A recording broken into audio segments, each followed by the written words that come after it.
Hi hello everyone, latest అప్డేట్స్కి స్వాగతం. Telangana rising summit నిజంగానే rising అనిపిస్తుంది. ఊహించిన దానికంటే గ్రాండ్గా పెద్ద ఎత్తున పెట్టుబడులు అండ్ ఒప్పందాలు కుదురుతున్నాయనేది మంత్రుల మాట.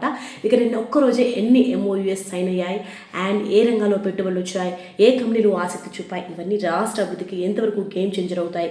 ఇవాళ రెండో రోజు మరిన్ని కీలక సెషన్స్ అండ్ పరిశ్రమల ప్రెజెంటేషన్లు, అంతర్జాతీయ డెలిగేట్ల మీటింగ్స్ ఉండనున్నాయి. ఇక ఉద్యోగాల అవకాశాలు, కొత్త ఇండస్ట్రియల్ పాలసీలపై ప్రధాన చర్చలు జరగనున్నాయి. ఈ సమ్మిట్ వల్ల నిజంగా తెలంగాణకు రానున్న ప్రయోజనాలు ఏంటి, పెట్టుబడులు ప్రకటనలు అన్నీ అమల్లోకి వస్తాయా, వచ్చే రోజులు రాష్ట్రం ఆర్థిక దిశను ఎలా మార్చబోతున్నాయి అన్నది చూడాల్సిందే.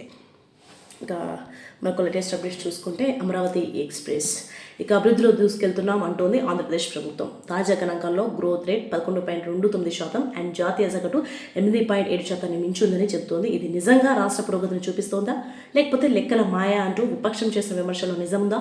ప్రజల జీవన ప్రమాణాలు పెరిగాయా, ఆదాయం స్థాయిలు మారాయా, పెట్టుబడులు, ఇన్ఫ్రా ప్రాజెక్టులు ఎలాంటి ఫలితాలు ఇస్తున్నాయి, ఇవన్నీ ప్రశ్నార్థకంగానే ఉన్నాయి. ఇక అదే సమయంలో ప్రభుత్వం వచ్చే సంవత్సరానికి భారీ లక్ష్యం పెట్టుకుంది, 17.11% వృద్ధి. ఇది సాధ్యమా, దీనికి కావాల్సిన చర్యలు ఏవి, అండ్ అభివృద్ధి నిజంగా ఎక్స్ప్రెస్ వేగంలోనే జరుగుతుందా, లేకపోతే పేపర్ పైనే పరుగులు పెడుతుందా? మీ అభిప్రాయం ఏంటి? అండ్ మరొక న్యూస్ చూసుకుంటే లెక్కలు అంటే ఇండిగో చివరి వారంలో వచ్చిన సంక్షోభం దేశవ్యాప్తంగా ప్రయాణికులను తీవ్రంగా ఇబ్బంది పెట్టింది. ఒక్క వారంలో 4,500 విమానాలు రద్దయిన పరిస్థితి అసాధారణం. ఇప్పుడు ప్రశ్న ఏంటంటే, ఈ సంక్షోభం ముగిసిందా? ఇండిగో 5 ప్రధాన కారణాలు చెప్పింది. సాంకేతిక సమస్యలు, స్పేర్ పార్ట్స్ కొరత అండ్ సిబ్బంది సమస్యలు, షెడ్యూల్ అంతరాయం, అంతర్జాతీయ ఆపరేషన్ల ప్రభావం. సో కేంద్రం కూడా దీనిపై నిఘా పెట్టింది. DGCA ఏ మార్గదర్శకాలు ఇస్తోంది? ఇలాంటి సంక్షోభాల నుంచి నేర్చుకోవాల్సిన పాఠం, మన విమానయాన రంగం ఎంత బలంగా ఉంది, మన ప్రయాణికుల భద్రత అండ్ టైం మేనేజ్మెంట్, మెయింటెనెన్స్ వ్యవస్థలు ఇంకా ఎలాంటి మెరుగులు పొందాలి, అండ్ ఆకాశంలో రెక్కలు ఎగరాలంటే లెక్కలు ఖచ్చితంగా ఉండాల్సిందే.